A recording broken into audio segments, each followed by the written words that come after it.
At 78 years old, Sergeant First Class Harold Hal Murphy had faced down bullets, battlefield trauma, and the brutal chaos of combat as a decorated Army medic.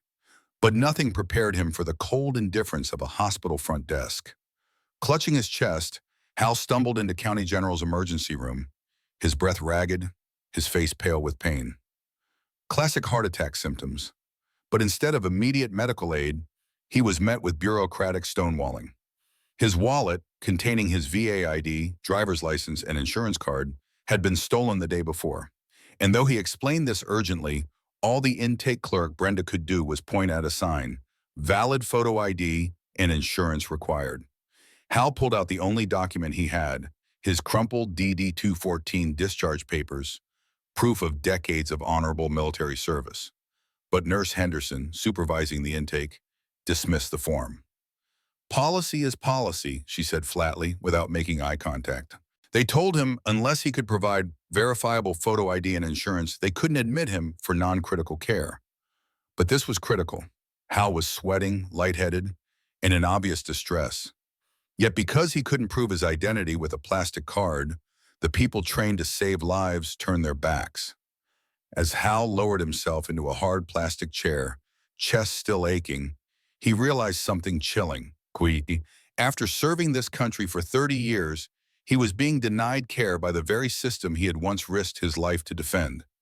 Sergeant First Class Harold Hal Murphy had been trained to stay calm under fire. But nothing in his decades of service had prepared him for the cold machinery of hospital bureaucracy.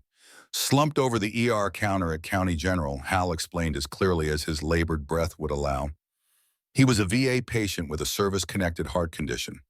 His cardiologist, Dr. Evans at the VA hospital, knew his entire history. He wasn't asking for special treatment, just the life-saving care his symptoms clearly warranted. Chest pain radiating down his arm, shortness of breath, dizziness. He knew the signs as well as any doctor. "You can call Dr. Evans. She'll confirm everything," Hal pleaded, desperation rising in his voice. But Nurse Henderson shook her head with professional detachment. "Without verifiable photo ID and current insurance documentation, we can't establish a file. We cannot treat you beyond basic stabilization." She handed him a list of urgent care clinics and suggested he either contact his insurance provider himself or prepare to pay out of pocket. The message was brutally clear. Without a plastic card to scan, his service, his symptoms, even his pain didn't count. Hal stared at the nurse, stunned. "I served this country for over 30 years, he rasped. "I've pulled men out of fire zones, patched them up with nothing but gauze and grit. And now, because I lost my wallet, I can't get help." Brenda, the intake clerk, glanced up briefly, then back to her screen. "That's policy," she mumbled. "No ID, no insurance, no file. We're sorry." But they weren't. Not really. Not enough to act. And as Hal's body trembled and the ache in his chest deepened, he realized how meaningless his sacrifice felt in that moment. A man who had saved lives in war was now being told to sit down, stay quiet, and wait, because the system needed forms, not facts. Hal tried to steady himself, fumbling in his jacket for his DD-214 again, but it may as well have been a scrap of paper. They didn't even look at it. He stumbled toward the hard plastic chairs lining the waiting room wall and collapsed into one, beads of sweat dotting his brow. Around him, the sounds of the ER continued. Phones ringing, machines beeping, patients groaning. But no one moved to help him. The feeling of humiliation sank deeper than the pain in his chest. He was not asking for a handout, just acknowledgement of his service, his condition, his humanity. That a modern American hospital could turn away a visibly suffering veteran for lack of a photo ID was something Hal had never imagined possible. Not here. Not in the country he'd spent his life defending. As the seconds crawled by, Hal realized he needed help, fast, but not from the people he thought he could trust. Reaching into his coat pocket with a shaking hand, he found his old flip phone and scrolled through the faded contacts. There was only one name that made sense to call now. Colonel David Sterling, his former commanding officer, a man Hal had once mentored in the field. It was a long shot, but it was his last hope. The pain in Hal Murphy's chest was unrelenting, a vice grip radiating down his left arm, making every breath feel like a battle. Slumped in the hard plastic chair of County General's emergency room, ignored and dismissed by the very system he once served, Hal reached for his phone with trembling fingers. He couldn't think straight, but one number cut through the fog of pain and humiliation. Colonel Daniel Reed, his old commanding officer. Hal had mentored Reed when he was just a green lieutenant in the field, and though they hadn't spoken in years, Hal knew one thing with certainty. Reed wouldn't let him die in a waiting room over paperwork. With what strength he could muster, Hal dialed. The line rang 3 times before a sharp, familiar voice answered. "Colonel Reed," came the crisp tone. "Sir, it's Hal Murphy," he gasped. "I'm at County General. Chest pain. They won't treat me. Wallet stolen. No ID. VA patient. They won't help." There was a beat of silence, and then the edge in Reed's voice sharpened like steel. "Stay put, Sergeant. Don't argue. I'm 5 minutes away. I'll be there, and I'm making a call on the way." The line clicked. Hal closed his eyes and exhaled, clinging to the sliver of hope that came with Reed's voice.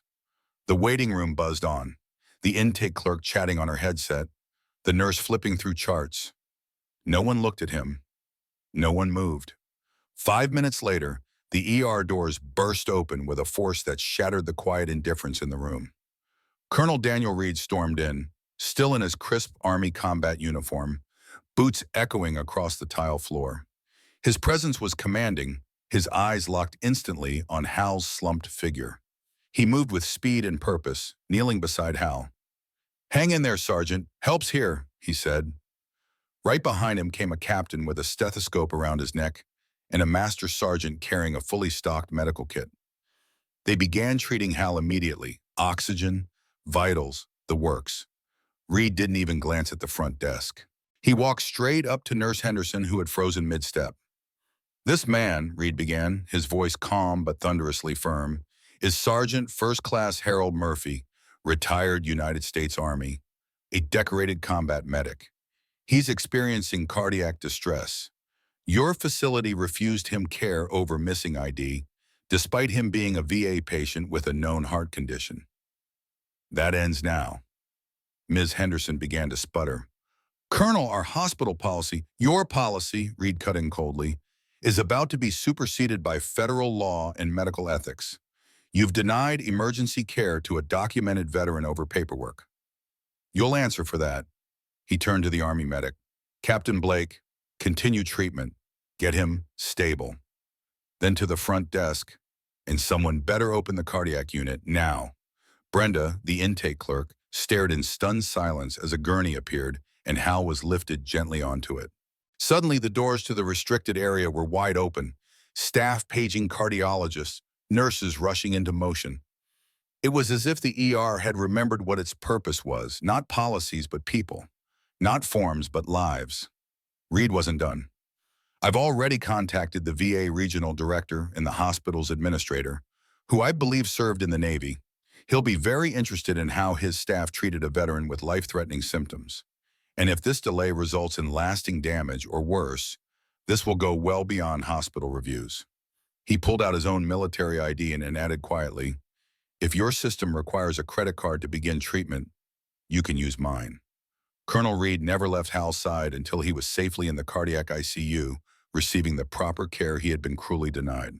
And in that moment, the message was clear. When a veteran is abandoned by the system, it may take the force of an old commander's mum and uniform to cut through the red tape and restore dignity, respect, and life-saving care. Colonel Daniel Reed stood firm in the center of the ER, a figure of unwavering authority. The staff, who only minutes earlier had refused to admit Sergeant First Class Harold Hal Murphy, were now scrambling to respond. Reed had made it clear, this wasn't just another paperwork issue. This was a veteran's life on the line, and it was about to become a national matter if it wasn't handled immediately. As Army medics administered oxygen and monitored Hal's vitals, Reed pulled out his military ID and addressed the supervising nurse, Ms. Henderson, directly. "I am vouching for this man's identity and his VA eligibility. If it's money you're worried about, here, use my credit card. Charge whatever you need, but this man will be treated, and he will be treated now." Ms. Henderson looked stunned. Brenda, the intake clerk who had earlier dismissed Hal's pleas, stood frozen behind her station, her expression a mix of disbelief and regret. It wasn't just the colonel's presence that had shaken them. It was the sudden collapse of the bureaucracy they had been hiding behind. Reed didn't stop there. He calmly informed the ER staff that he had already spoken to the regional director of the Department of Veterans Affairs and the hospital's chief administrator, who, as it turned out, was a retired Navy captain. Both had been briefed on the incident and were en route. The message was unmistakable. Higher authorities were watching, and accountability was no longer optional. Within moments, the tone of the ER shifted. The tension among staff turned into urgency, not to deny, but to assist. Hal was gently lifted onto a gurney and wheeled down the hallway toward the cardiac ICU, now miraculously cleared for his admission. A cardiologist who had previously been unavailable was suddenly on call. The doors that once seemed locked by red tape had been flung open, not by protocol, but by the weight of responsibility. Colonel Reed followed the medical team closely, never letting Hal out of his sight. It wasn't just duty, it was personal. This was the man who had once patched up his wounds in a combat zone, the same man who had pulled others to safety under fire. Hal had given his youth, strength, and decades of service to this country. Reed would not let his sacrifice be forgotten in a cold waiting room. Roughly an hour later, the hospital's chief administrator, Captain Walter Mason, arrived at the ER. He moved with urgency and purpose, approaching Colonel Reed with a somber expression. "Colonel Bidet," Mason said, offering his hand, "I've been fully briefed. This never should have happened. I offer my deepest apology on behalf of County General." Reed nodded but didn't return the handshake right away. "This nearly cost a man his life, Captain. Hal Murphy deserved better." "I agree," Mason replied. "A full investigation has already begun. The intake procedures, staff conduct, everything is under review. There will be consequences." Only then did Reed shake his hand. "Good. That's the least he deserves." Back in the ICU, Hal was finally resting, hooked to monitors, stabilized, and receiving care that should have been given the moment he walked through those ER doors. The Army medics remained with him until the hospital staff took over, ensuring continuity of care. Bureaucracy had nearly claimed a hero's life, but it couldn't withstand the resolve of a commander unwilling to let one of his own be forgotten. What unfolded in that ER became a quiet but powerful statement.